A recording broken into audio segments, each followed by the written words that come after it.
Friends, అందరికీ నమస్కారం. Welcome to our channel. మన ఆంధ్రప్రదేశ్లో అతి త్వరలో టెట్ అదేవిధంగా డిఎస్సి కూడా జరగబోతుంది. సో 2 ఎగ్జామ్స్లో మనకి సైకాలజీ అనేది కీ రోల్ అనేది పోషిస్తుందన్నమాట. సో దానికి సంబంధించి ఇంతకుముందు ప్రీవియస్ ఎగ్జామ్స్లో వచ్చినటువంటి ఇంపార్టెంట్ సైకాలజీ బిట్స్ అనేది ఈ వీడియోలో డిస్కస్ చేయడం జరుగుతుంది. సో వీటిని మీరు చూస్తున్నప్పుడే మీరు చదివిన దాంట్లో మీరు రివిజన్ చేసినట్టు అవుతుందన్నమాట. సో ఎంతవరకు మీరు క్వశ్చన్కి ఆన్సర్ చేయగలుగుతున్నారనేది కూడా మీరు దీంట్లో చూసుకోవచ్చు. So let's start our video. మొదటి ప్రశ్న, జైవిక వ్యక్తి మానవత్వం గల వ్యక్తిగా మారే ప్రక్రియని ఏమంటారు? శారీరక వికాసమా, జీవ వికాసమా, జ్ఞాన వికాసమా, సాంఘిక వికాసమా?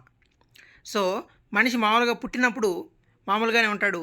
తర్వాత మానవత్వం గల వ్యక్తిగా మారేదేంటి? సాంఘికంలో అందరితో కలిసి మాట్లాడి పెరిగి వాతావరణం ఇదంతా ఉంటుందన్నమాట. సో కరెక్ట్ ఆన్సర్ వచ్చేసి 4, సాంఘిక వికాసం. రెండవ ప్రశ్న, పర్సోనా అనేది క్రింది భాషా పదం. పర్సోనా అనే పదం అంటే పర్సనాలిటీ అనేది పర్సోనా అన్న పదం నుంచి వస్తుందన్నమాట. పర్సోనా అన్నది గ్రీకా, లాటినా, ఫ్రెంచా, జర్మనీనా? సో ఇది చాలా ఇంపార్టెంట్ క్వశ్చన్ అండి, అందరికీ తెలిసే ఉంటుంది. సో లాటిన్ పదం అన్నమాట పర్సోనా అనేది. పర్సోనా అంటే అర్థం ముసుగు అని అర్థం. మూడోది, శిశువు లింగాన్ని నిర్ధారించే క్రోమోజోమ్ జత ఏది? సో 21, 23, 11, 1.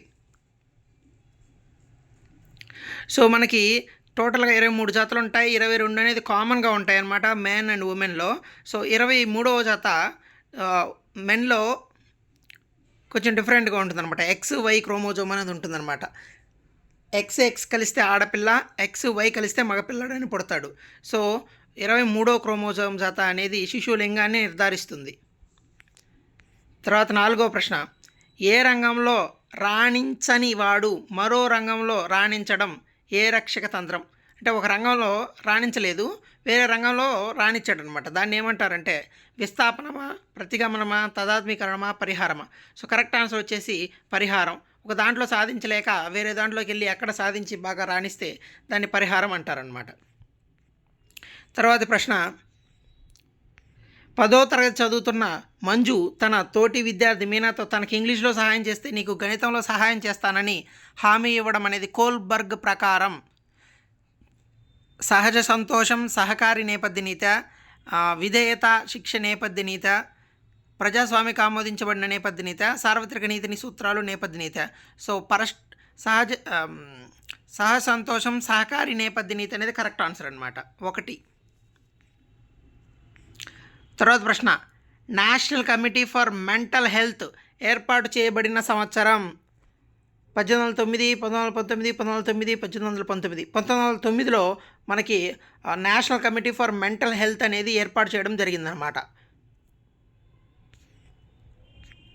తర్వాత ప్రశ్న, మానవ శాస్త్ర పరిశోధనాశాలను స్థాపించిన వారు? Rousseau, Francis Galton, John Dewey, Sigmund Freud? Correct answer వచ్చేసి ఫ్రాన్సిస్ గాల్టన్ అనమాట. మానవ శాస్త్ర పరిశోధనశాలని స్థాపించిన వారు ఫ్రాన్సిస్ గాల్టన్. పిల్లవాడి స్వతఃసిద్ధమైనది ఏమిటి? సహసామర్థ్యమా, వైఖరిన, ఆసక్త, పరిణీతిన? పిల్లవాడి స్వతఃసిద్ధంగా సహసామర్థ్యం అనేది ఉంటుందన్నమాట. సో ఎవరి సహసామర్థ్యాలు వాళ్ళకు ఉంటాయి. So first one is the correct answer.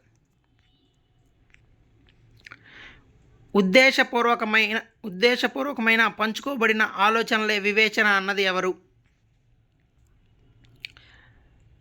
డెకార్ట్సా, గేట్సా, బ్రూనరా, పీలేనా?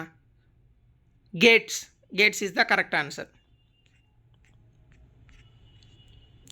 క్రింది వానిలో ఆలోచనకు తోడ్పడే కారకం కానిది? ప్రత్యక్షానుభూతి, ప్రతిమలు, భావనలు, దిశ.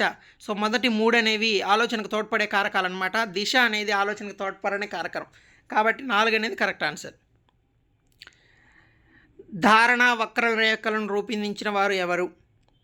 ఎబ్బింగాస్, Galton, William James, Thorndike. So Ebbinghaus ధారణ వక్రరేఖలను రూపొందించడం జరిగింది. 3 సంవత్సరాల పిల్లవాడిని ఎన్నుకొని 10 సంవత్సరాలు వచ్చే వరకు బాల్యదశ నిర్మాణం ఎలా జరుగుతుందో అధ్యయనం చేసే పద్ధతి దీర్ఘకాల ఉపగమం, అడ్డుకోత పద్ధతి, భిన్న సంస్కృతి ఉపగమం, కోటీకరణ పద్ధతి. సో 3 సంవత్సరాల పిల్లవాడిని తీసుకొని 10 సంవత్సరాల వచ్చే వరకు బాల్యదశ నిర్మాణం ఎలా జరుగుతుందో, అంటే ఇది దీర్ఘకాలం జరిగేది. దీర్ఘకాల ఉపగమం అనేది కరెక్ట్ ఆన్సర్. ఒక బాలుడు మేకను చూసి కుక్క అని పిలవడం జరిగింది. ఇందులో జరిగే ప్రక్రియ అనుగుణ్యమా, సాంశీకరణమా, వ్యవస్థీకరణ, సంక్లిష్ట ఆలోచన? సాంశీకరణం అనేది జరిగిందనమాట. So option 2 is the correct answer. Bandura సాంఘిక అభ్యసనంలో ప్రక్రియ కానిది అవధానం, ధారణ, పునరుత్పాదకం, ప్రేరణ. బండూరా ప్రకారం సాంఘిక అభ్యాసంలో ప్రక్రియ కానిది ఏంటంటే ప్రేరణ అనేది ప్రక్రియ కాదు. మొదటి 3 కూడా ప్రక్రియలే, అవధానం, ధారణ, పునరుత్పాదకం అనేది. క్రింది వాణిలో గెస్టాల్ట్ వాదానికి చెందిన సో క్లియర్గా చూసుకోవాలి, చెందని వారు అడిగారు. మార్క్స్, వర్దిమర్, కోహెలర్, లెనిన్ ఈ పై ముగ్గురు కూడా గెస్టాల్ట్ వాదానికి చెందినవారు. డబ్ల్యూసి బాగ్లే ఆయన గెస్టాల్ట్ వాదానికి చెందినవారు కాదు.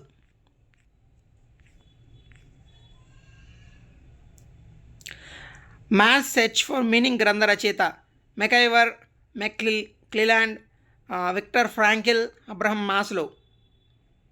విక్టర్ ఫ్రాంక్లిన్ అనేది కరెక్ట్ ఆన్సర్.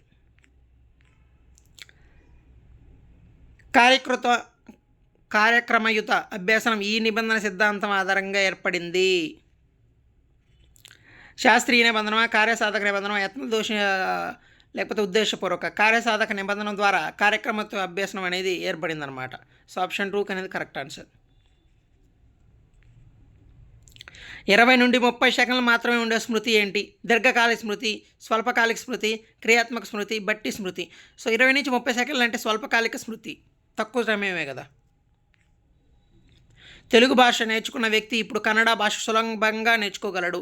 దీనికి గల అభ్యసన బదలాయింపు: అనుకూల బదలాయింపు, ప్రతికూల బదలాయింపు, శూన్య బదలాయింపు, ద్విభాష బదలాయింపు. సో తెలుగు కన్నడ కొంతవరకు దగ్గరగా ఉంటుంది కాబట్టి సో ఇందులో నేర్చుకున్నది దాంట్లో కూడా ఉపయోగపడి త్వరగా నేర్చుకోగలిగాడు అంటే అనుకూల బదలాయింపు అవుతుందన్నమాట. 1 అనేది కరెక్ట్ ఆన్సర్. థార్న్డైక్ సిద్ధాంతం ఏంటి? సో ఇది సింపుల్ క్వశ్చన్, ఇది అందరికీ తెలిసిందే. యత్నదోష సిద్ధాంతం అనేది థార్న్డైక్ యొక్క సిద్ధాంతం అనమాట, ట్రయల్ అండ్ ఎర్రర్ మెథడ్. ఉపాధ్యాయుని ప్రధాన విధి ఏంటి? పిల్లల శారీరక అభివృద్ధి, పిల్లల మానసిక అభివృద్ధి, పిల్లల సంపూర్ణ అభివృద్ధి, పిల్లల నైతిక అభివృద్ధి. పిల్లల సంపూర్ణ అభివృద్ధి, అన్ని రంగాల్లో కూడా మానసికంగా, శారీరకంగా, నైతికంగా అన్ని విధాలుగా కూడా అభివృద్ధి చెందే విధంగా ఉపాధ్యాయుడు చూడవలసిన అవకాశం ఎంతైనా ఉంది కాబట్టి ఆప్షన్ 3 అనేది కరెక్ట్. ఉత్సాహపూరిత తరగతి గది లక్షణం కానిది.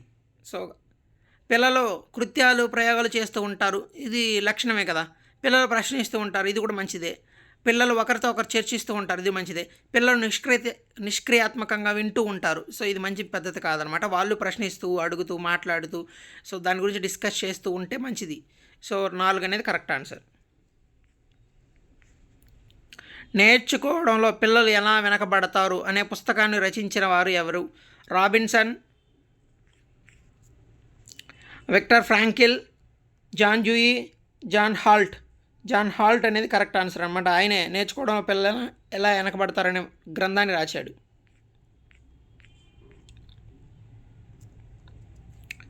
బ్యాంకును సందర్శించి బ్యాంకుల విధుల మీద నివేదిక సిద్ధం చేయడం సమస్య పరిష్కార పద్ధతి, ప్రాజెక్ట్ పద్ధతి, ఉపన్యాస పద్ధతి, కంప్యూటర్ ఆధారిత అభ్యసనం. సో ప్రాజెక్ట్ పద్ధతే కదా బ్యాంకును సందర్శించి బ్యాంకు విధుల మీద నివేదిక సిద్ధం చేయడం అనేది. అభ్యసన వక్రరేఖలో ఏ దశలో అభ్యసనం స్తంభించడం కనిపిస్తుంది? చాంచల్య దశ, పీఠభూమి దశ, ప్రారంభ దశ, ద్వితీయ దశ. పీఠభూమి దశలో అభ్యసనం అనేది సో అక్కడ డెవలప్మెంట్ అనేది ఏం కనిపించదు, స్తబ్దంగా ఉంటుందన్నమాట. సో పీఠభూమి దశ అనేది correct answer.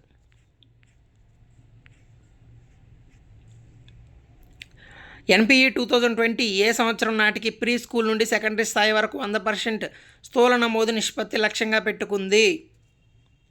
2023, 2025, 2027, 2030. So 2030కి correct answer అనేది 2030. అప్పటికి 100% స్థూల నమోదు నిష్పత్తి లక్ష్యంగా పెట్టుకోవడం జరిగింది. కంప్యూటర్ స్టోరేజ్ సామర్థ్యం 1 కిలోబైట్. 1 కిలోబైట్ అంటే ఎంత? 1024 బైట్స్నే 1 కిలోబైట్ అంటామన్నమాట. విద్యావేత్తల అభిప్రాయం ప్రకారం క్లిష్టతర వయస్సు: పూర్వ కౌమార దశ, ఉత్తర బాల్య దశ, పూర్వ బాల్య దశ, శైశవ దశ. ఉత్తర బాల్య దశ అనేది క్లిష్టతర వయస్సు అని పరిగణించడం జరుగుతుందన్నమాట విద్యావేత్తల ప్రకారం. తర్వాత ప్రశ్న: భాషాగ్రహణ యంత్రంను భావన వీరికి చెందినది. భాషాగ్రహణ యంత్రం అనే భావన ఎవరికి చెందింది? Bandura, స్కిన్నరు, నోమోచోమ్స్కీ, Kohlberg. భాషాగ్రహణ యంత్రం అనేది నోమోచోమ్స్కీకి సంబంధించిందనమాట. ఆప్షన్ 3 అనేది కరెక్ట్ ఆన్సర్. సో ఈ వీడియో మీకు కొంతవరకైనా ఉపయోగపడింది అనిపిస్తే సో వీడియోని తప్పకుండా లైక్ చేయండి. ఇటువంటి మంచి వీడియోస్ ఆల్రెడీ ఛానల్లో పోస్ట్ చేయడం జరిగింది, ఇంకా ముందు కూడా పోస్ట్ చేయడం జరుగుతుందన్నమాట. సో ఛానల్ని సబ్స్క్రైబ్ చేసుకొని గంట సింబల్ని యాక్టివేట్ చేసుకోండి. కుదిరితే మీ డిఎస్సి ఆస్పిరెంట్స్ ఫ్రెండ్స్కి కూడా షేర్ చేయండి. Thank you so much.